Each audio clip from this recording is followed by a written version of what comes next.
Hi, I'm Jon Kerrin and I'm a nature photographer based here in Cape Town. This morning I'm in my hometown of Simonstown photographing penguins here at Boulders with the brand new GFX 100S Mark II and the 500mm 5.6, a fantastic combination for wildlife and nature photography.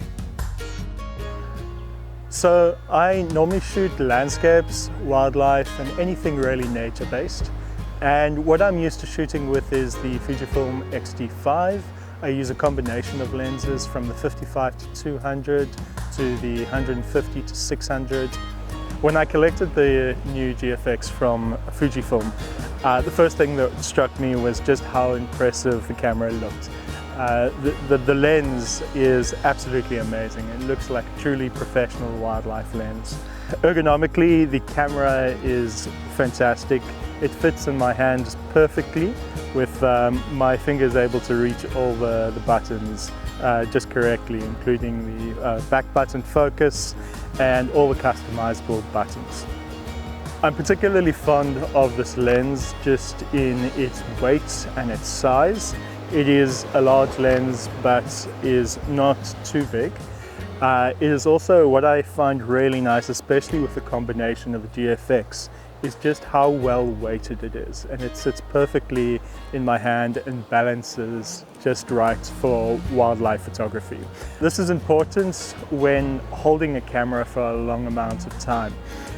Just because your arm tends to get tired, compensating if it's imbalanced.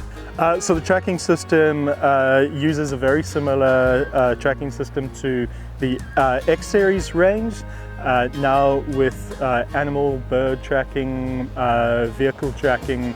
So there's a whole bunch of different customizable tracking modes that you can use, which makes it very speedy and very snappy capturing objects. So now when I shoot penguins, I'll put the camera onto bird tracking and it will clearly pick up the difference between a bird and an animal. It's actually amazing how it picks up the difference between the two. The nice thing about this spot is you have birds over here, the penguins, and there's the lighthouse out there. And so there's just a lot to shoot around as the light changes. So as I'm shooting the penguins, I'm waiting for a different composition. And if we look over there, the sun is actually coming up right now. So there's some penguins just on this rock and they're moving up to the top of the rock. And I'm going to catch a silhouetted shot of them with the sun behind. You know, I've done a lot of wildlife photography over the years with my X-T5, X-T3. But it is absolutely fantastic and a whole new ball game to have a medium format camera, the GFX 100S II, that is now fully capable of photographing wildlife in high speed. To capture a shot with 102 megapixels on medium format just brings a richness and a resolution to the image which has never really been possible before. And it's a whole new ball game in photography.